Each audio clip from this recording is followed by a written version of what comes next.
हरियाणा कांग्रेस के अध्यक्ष उदयभान सिंह हिसार के कांग्रेस भवन पहुंचे, जहां पर उन्होंने प्रेस कॉन्फ्रेंस की और इस मौके पर उन्होंने कहा कि आज हम पूर्व प्रधानमंत्री राजीव गांधी के 78वें जयंती के उपलक्ष्य में यहां पर इकट्ठा हुए और भारतीय राजनीति पर योगदान के बारे में चर्चा की और वहीं वर्तमान राजनीति के बारे में भी चर्चा की गई। राज्य में ही इस देश में चाहे वो औद्योगिक क्रांति है, चाहे वो ये हरित क्रांति है, चाहे श्वेत क्रांति है, चाहे ये सूचना क्रांति है, चाहे इस देश के अंदर राइट टू फूड भोजन का अधिकार, चाहे राइट टू एजुकेशन, चाहे राइट टू इंफॉर्मेशन, RTI का अधिकार कांग्रेस पार्टी ने दिए। और आज जो देश में चल रहा है उन सब पर चर्चा की गई कि आज सरकार जो सत्ता में है ना महंगाई पर चर्चा करने के लिए तैयार है, ना बेरोजगारी पर चर्चा करने के लिए तैयार है, ना ढहती हुई अर्थव्यवस्था पर चर्चा करने के लिए तैयार है। क्यों डॉलर 80 रुपये से पार कर गया।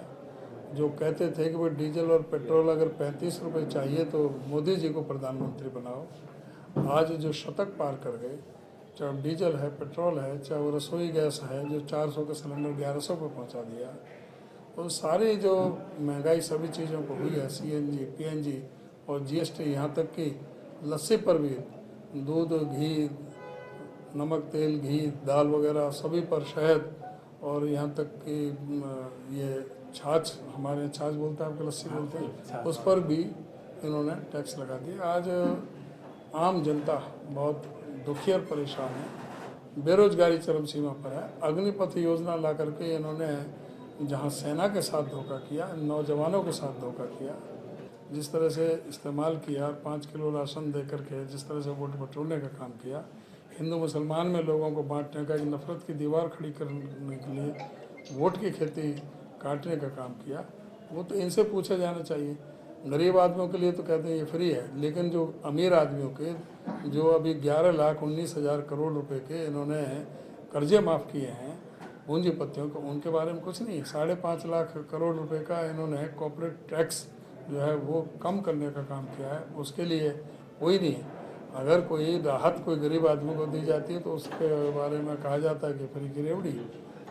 और ये तो सारी जो राहत है वो हर एक को देते रहे, और अपने चुनाव घोषणा पत्र में जो कह करके की जा रही है, सरकार में आने पर जब करेंगे, हमारे बजट में प्रावधान करेंगे। पहले जो हुड्डा साहब ने काम किए वो सारे किए, हमने तो कहा भी नहीं था। 1600 करोड़ रुपए के बिजली के बिल माफ़ किए थे हुड्डा साहब ने, 4 बिजली के कारखाने लगाए थे, इन्होंने 1 यूनिट भी बिजली पैदा नहीं की, उल्टी बिजली बेच दी, अदानी को सरेंडर कर दी। 224 मेगावाट तो वैसे ही सरेंडर कर दी, और बाकी 1200 मेगावाट में भी 3 नए पैसे यूनिट के हिसाब से और इन्होंने बढ़ोतरी कर दी। इन्हें तो कई सौ करोड़ रुपए का सारे जो नुकसान पहुंचा है प्रदेश की जनता के ऊपर। चलिए, फिलहाल इस बुलेटिन में मेरे साथ बस इतना ही। देश प्रदेश की अपडेट खबरों के लिए आप देखते रहिए खबर फास्ट। नमस्कार। आप देख रहे हैं खबर फास्ट, तेज खबर, पैनी नजर।